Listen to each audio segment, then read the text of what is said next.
Biostat का biozyme बढ़ना जरूरी है। मैंने तो पहली बार देखा ऐसा कि मुख्यमंत्री खुद डोर टू डोर जा रहे हैं और इस निमंत्रण को स्वयं जितने भी शिमला वासी हैं उनको दे रहे हैं। ये मुझे मेरे व्यक्तिगत विचार पर मुझे ऐसा लगता है कि ये सीएम की पद की गरिमा को गिरा रहे हैं बीजेपी के लोग। इस तरीके से उनके वर्कर भी जा सकते थे, उनके कार्यकर्ता भी जा सकते थे, और सीएम को इस तरीके से घर घर घुमाना, गली गली घुमाना, मुझे नहीं लगता कि ये इस कुर्सी के लिए शोभनीय कार्य है। हम होली लॉज भी आए हैं, आपको भी न्योता यहाँ पर दिया हाँ, है। मैंने देखा उनको पड़ोस में, तो मैं उनको बोलने गई कि आओ ठाकुर साहब, सिंस हमारे गेट तक ही पहुँच गए थे। फिर मैंने भी उनको आमंत्रित किया, बैठे, वो आए, उन्होंने निमंत्रण भी दिया और मुझे कहा कि केंद्र सरकार के 8 साल पूरे होने जा रहे हैं। उस उपलक्ष्य में मंगलवार के दिन 8 तारीख को, क्या तारीख है, 31 मई को प्रधानमंत्री जी रिज के मैदान से लोगों को संबोधित करेंगे। तो मैंने कहा वो तो बहुत अच्छी बात है, पर मैं उनसे तो मैंने ये बात नहीं कही, पर मुझे लगा कि सीएम को इस तरीके से घर घर घुमाना, एक इनविटेशन देने के लिए, ये उस पद के लिए थोड़ा, उस पद की गरिमा को गिराता है। तो मैम ठीक है, मुख्यमंत्री स्वयं यहाँ पर आए तो आप क्या जाएंगे नरेंद्र मोदी के वहाँ पे जब वहाँ देखूंगी, आई थिंक अबाउट इट। दूसरा अब भाजपा लगातार जिस तरह से क्योंकि अभी चुनावी वर्ष भी है, शिमला की अगर बात करें, नगर निगम के चुनाव भी है, इस तरह की रैली करना, तो कांग्रेस के कब बड़े लीडर यहाँ पर आएंगे और इस जो रैली को है आप किस तरह से देखते हैं, किस तरह से आंकते हैं? देखिए, आदरणीय प्रधानमंत्री जी हिमाचल प्रदेश आए, उनका हम स्वागत करते हैं, पर मुझे लगता है कि अभी तो 3-4 महीने का समय है चुनाव के लिए। जब हम ठीक समझेंगे, जब ठीक वक्त होगा, तभी हम अपने सेंट्रल के लीडर्स को यहाँ पर बुलाकर रैलियों का आयोजन करेंगे। जिस तरह से पीएम मोदी 31 तारीख को शिमला आ रहे हैं और 8 साल का यहाँ पे जश्न मनाया जा रहा है, तो कितने, जिस तरह से जनता को भी उम्मीदें हैं, महंगाई की मार है, तो कितना आप समझते हैं कि कितनी राहत मिलेगी पीएम मोदी यहाँ पर आ रहे हैं?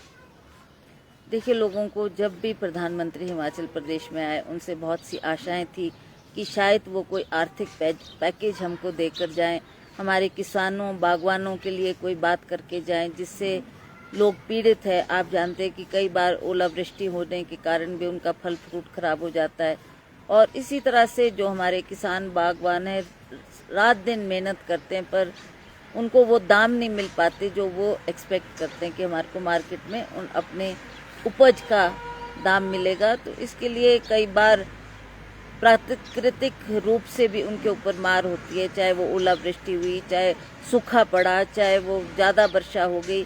ऐसे किन्हीं कारणवश उनकी पैदावार में नुकसान होता है। तो हम ये चाहते थे कि जब भी उनके ऊपर कोई ऐसी आपदा आए, और जब प्रधानमंत्री का यहाँ आना हो, तो प्रधानमंत्री जी स्वयं जानते इस बात को कि ये एक पहाड़ी प्रदेश है और बहुत से बागवान और किसान यहाँ रहते हैं। उनकी एक्सपेक्टेशन के मुताबिक भी वो कुछ बात कहें तो हमें खुशी होगी।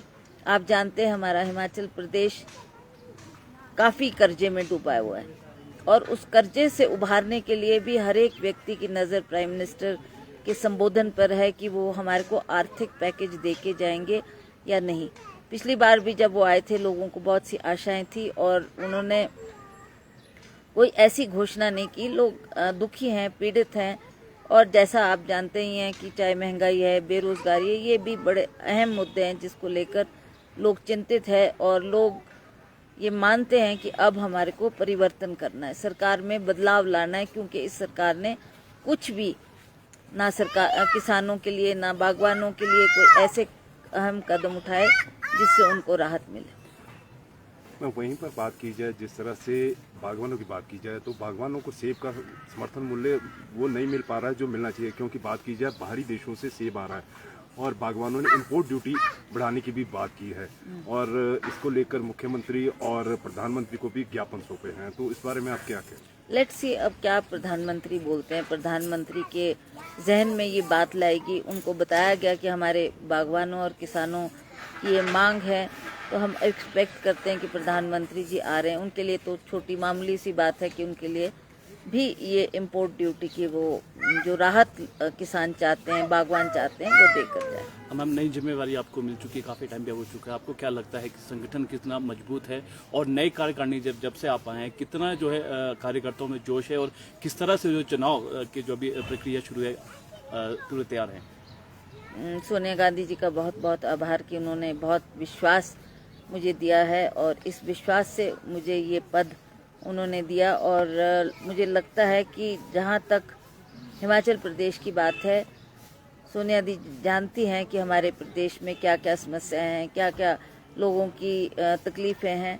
और इस बार जो हमने चुनाव लड़ना है वो माननीय वीरभद्र सिंह जी के बिना हम इस चुनाव के मैदान में उतरने जा रहे हैं। तो एक बहुत बड़ी चुनौती है हमारे लिए। तो मेरे को लगता है कि सोनिया गांधी जी ने भी ये समझा और जो उन्होंने लोगों से जानकारी हासिल की, उनको भी ये लगा कि वीरभद्र सिंह को निगलेक्ट करके या उनका बात नाम आगे ना आए, उससे भी लोग भी पीड़ित हैं और लोग जुड़ने मुश्किल हो जाते हैं।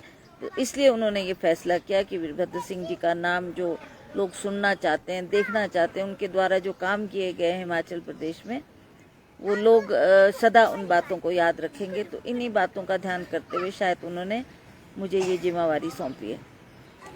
अपनी पहचान बनाना, मैं मिट्टी हूँ, हर मौसम मुस्कुराऊंगा, मेहनत के बलबूते खिल जाऊंगा। जरूरी है बड़े ख्वाब देखना और ख्वाबों को हकीकत बनाना,